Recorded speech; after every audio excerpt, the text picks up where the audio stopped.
listen, and I maybe I'm getting ahead of myself, but have you thought about potentially being fighter of the year? You caught a sensational highlight reel knockout, an underdog situation in California, his home state, in Fundora. Now you're going to Australia for a belt, possibly two.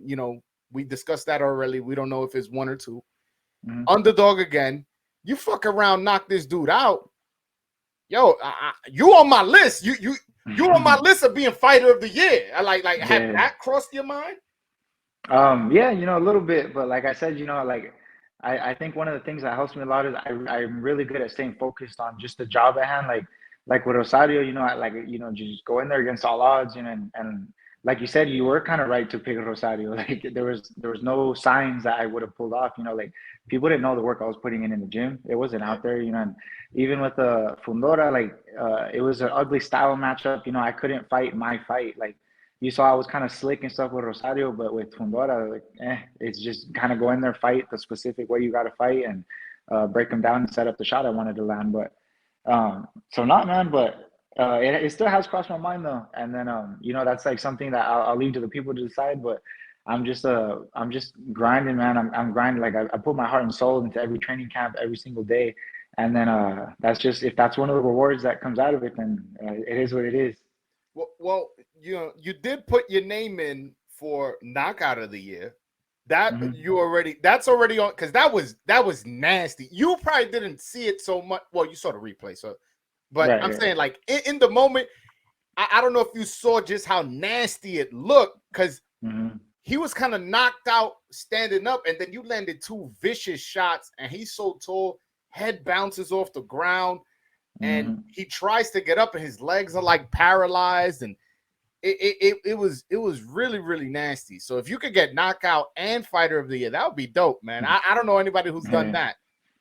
Yeah, like I said, everything, the way everything's playing out, it could happen, and I'm expecting to put on a big performance in Australia, man. So we'll see how it all ties together, but yeah, like I said, it's just the work paying off. Have you studied Tim Zoo? You already have your game plan. You already know what to expect. What once you step in the ring with him, you don't gotta Mhm. don't say nothing. But I'm just saying, have you Yeah. studied? Oh yeah, of course.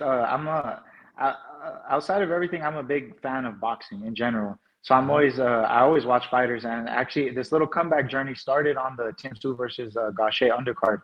That's the swing belt card that I was on. Ah, So Tim Stu fought Gaucher. I was actually upstairs on that little balcony watching the fight, and then I had to go in after, they were taking all the lights down, all that stuff.